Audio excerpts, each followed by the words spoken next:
madaxweynaha waxa waftigiisa ku wehelinaya xubno ka tirsan xukuumaddiisa. Not be granted access to the Red Sea. Ethiopia cannot be granted access to the Red Sea. warbaahinta dunida ugu xooga weyn ayaa sidoo kale ka faallootay aqoonsi uu Mareykanku siinayo Somaliland. 以所谓赖清德特使身份出席所谓索马里兰总统。 Assalamu alaikum wa rahmatullah wa barakatuh. Dhammaan ummadda Islaamka meel kasta joogaan aad baa idin islaamaya. Waa walaalkiin Jamaal.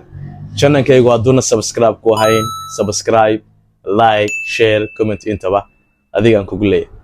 Bal isku soo duceeyo baryahan aad ba juc badan ayaa jira. Asxaabteeda qaaliga hal isku soo duceeyo. Aadiya maxaa idin hayaa maanta? Waxaan idin hayaa waxyaabo badan oo aad ogeyn. Madaxweynaha dalka Somaliland mudane Cabdiraxman Ciiro oo tagay maanta wadanka Imaradka. Ilaa hadda lama socotaan waxyaabuhu u tagay, laakiin farxado badan ayaa idin soo socda oon la ogeyn. Kolay niga hor dhici maayo. Ayaamaha soo socda ilaa 5 cisho kadib 3 cisho kadib 4 cisho kadib ayaad ogaan doontaan. Laakiin maanta wararka xogta ay idin hayo ayaan idin soo gudbinayaa. Soo dhawaada ila soo daawo. madaxweynaha waxa waftigiisa ku wehelinaya xubno ka tirsan xukuumaddiisa sida wasiirka arrimaha dibadda, wasiirka madaxtooyada, wasiirka maaliyadda iyo horumarinta dhaqaalaha, taliyaha sirdoonka qaranka, la taliyaha sare ee madaxweynaha arrimaha dhaqaalaha iyo madaxa xafiiska madaxweynaha iyo howlwadeenno kale. Raxmaan raxiim, alxamdulilaahi rabbil caalamiin. ilaahay baa kelidii mahad leh. madaxweynaha jamhuuriyadda Somaliland mudane Cabdiraxmaan maxamed cabdilaahi iyo wafdi ballaaran oo uu hogaaminayo ayaa maanta booqasho rasmi ah ugu baxay dalka Imaradka Carabta. dowladda Imaradka Carabta ayaa madaxweynaha qaranka u fidisay martiqaad rasmi ah, sidoo kalena u soo dirtay diyaarad khaas ah oo ah nooca loo yaqaan Royal Jet. safarka madaxweynaha qaranka mudane Cabdiraxmaan maxamed cabdilaahi ayaa wuxuu noqonayaa kii ugu horreeyay uu dalka dibaddiisa ugu baxo muddo intii uu xilka la wareegay. madaxweynaha waxa waftigiisa ku wehelinaya xubno ka tirsan xukuumaddiisa sida wasiirka arrimaha dibadda, wasiirka madaxtooyada, wasiirka maaliyadda iyo horumarinta dhaqaalaha, taliyaha sirdoonka qaranka, la taliyaha sare ee madaxweynaha arrimaha dhaqaalaha iyo madaxa xafiiska madaxweynaha iyo howlwadeenno kale. sidoo kale safarka madaxweynaha waxa ku wehelinaysay marwada koowaad ee qaranka marwo Farduus Maxamed Rooble. madaxweynaha iyo waftigiisu waxay ku sugnaan doonaan dalka isukataaga Imaradka Carabta muddo 3 cisho ah, waxaynay wada hadallo iyo kulamo kala duwan la yeelan doonaa madaxda dowladda Imaradka Carabta, iyagoo ka wada hadli doona arrimo badan oo muhiimad iyo mudnaanta u leh labada dowladood iyo labada shacab ee reer Somaliland iyo dowladda Imaradka Carabta. muddada uu madaxweynuhu booqashada rasmiga ku joogo dalka Imaradka Carabta wuxuu kulano la yeelan doonaa jahliyadda reer Somaliland ee ku nool dalka Imaradka Carabta. warbaahinta dunida ugu xooga weyn ayaa sidoo kale ka faallootay aqoonsi uu Mareykanku siinayo Somaliland. hawshan waxa dabada ka riixaya isla markaasna u tafaxaytay mudanayaal ka tirsan labada aqal ee dalka Mareykanka kuwaas oo saaxiib dhow la madaxweyne Trump. xubnahan ayaa isugu jira diblomaasiyiin, xildhibaano ka tirsan labada aqal ee sharci dejinta iyo waliba mas'uuliyiin madax u ah hay'ado gaar loo leeyahay. Mareykanku waxa uu Somaliland u arkaa goob muhiim ah oo ku taala qaaradda Afrika, gaar ahaan gacanka cadmeed. sidoo kale waxa uu muuqatay inay tahay goob uu kaga hortagi karo loolanka caalamiga ee kala dhaxeeya isaga iyo dalalka reer bariga, gaar ahaan Russia iyo China, kuwaas oo hadda saameyn xoogan ku yeeshay qaaradda Afrika. danaynta Mareykanka ee ku aadan Somaliland waxa sare u qaaday xiisadda sanadkii la soo dhaafay ka taagneed biyaha badda cas, taas oo ka dhalatay weerarkay xuutiyiintu ku ekeeyeen maraakiibta reer galbeedka ee halkaasi isaga kala gooshaya. waxaana xeebaha Somaliland ay noqon karaan goob uu Mareykanku ka samaysto saldhig ballaaran oo uu ka ilaashado danihiisa gobolka Geeska Afrika. sida xogaha qaar ay tibaaxayaan, Mareykanka oo kaliya kuma koobna hindisahan lagu aqoonsanayo Somaliland, waxaase jira wadamo kale oo ku yaala bariga dhexe kuwaas oo qudhoodu arrintan aad u danaynaya.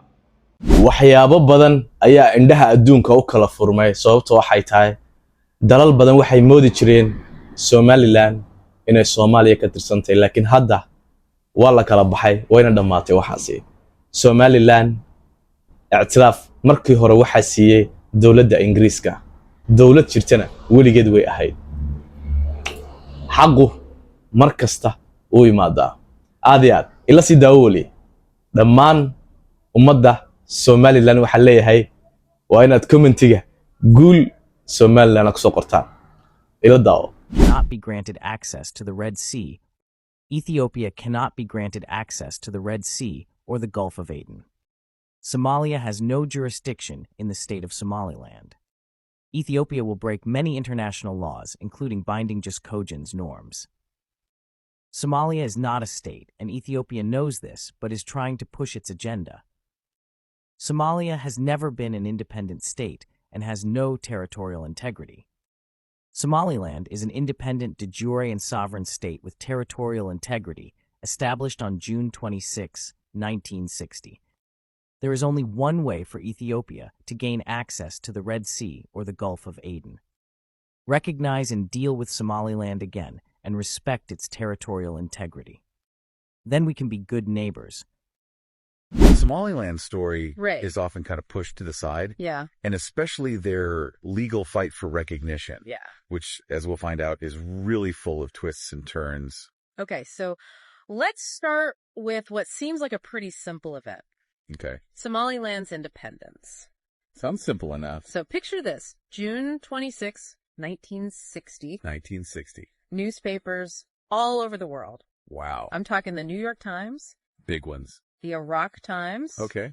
even the Somali Gazette. Yeah. They're all printing headlines about this newly independent nation. Wow. There are pictures of people celebrating in the streets. Okay. A real sense of hope for the future. Yeah, you can feel it. Seems pretty straightforward. Yeah, on the surface at least. Okay. And we have UN Resolution 1418 that lays it all out. Oh. We even have maps from the time Right. that show the territory under Italian administration. Okay. So we already have this potential for some conflict brewing, right? You're absolutely right. Somaliland comes in with these established borders. Yeah. And Somalia's boundaries are, yeah, you can kind of see how that would lead to problems Exactly. down the road. And Okay, so they just decided to become one country. that's what we're told. Oh, okay. But when you start looking at the details, Oh. the official narrative starts to fall apart. So it's like a hidden clause in a contract, That's all. something that changes the whole game. To make things even weirder, Yeah. we've got reports from the time, Oh, really? like a CIA report, Okay. an article from the Daily Telegraph, Wow. both saying that Somalia actually refused Suffuse. to sign a bilateral agreement for unification. That is strange. And I think it points to some legal inconsistencies Right. at the heart of this whole union. Yep. So you've got Somalia's reluctance to sign a treaty. Right. On top of that, there's evidence that there were two different versions of this act of union. Two different versions of the same act. Yeah. Neither one seems to have been legally binding. So let's take a close look at this Somali Act of Union because it gets even more problematic. Okay. How so? It was never ratified by yeah. any legislature. Oh, wow. It was basically a presidential decree. So just one person signed it. Yeah, signed by the interim president Okay. of this newly created republic. So it wasn't even really official. Basically. That's interesting. But they didn't stop there. Oh, no. It gets worse. Oh, boy. In 1961, the Mogadishu government, with help from Italian legal advisors, Interesting. tried to retroactively legitimize this union. So they tried to change the past with a new law. Exactly. That's almost always considered illegal. You can't just change past agreements after the fact. So we've got Somaliland, Yeah. this nation with its own independence Internationally recognized independence. and clearly defined borders Oh, yeah. being pulled into this union Yeah. based on what sounds like a legally dubious document At best. and some creative lawmaking. Yeah. What were they thinking? I think to understand that, we need to introduce you to someone Okay. who had a fideogayga haddii aad ilaa dhammaadkii ila joogtay aad baad u mahadsantahay like-ta ka iloobin subscribe share comment intaba waa inaad ku baashaashaan reer Somaliland aad baa idin salaamaya dhammaantiinba waad mahadsantihiin waxaad tiin qaran garanayno guusheeda jecel aad qalbigeyga ogsoonni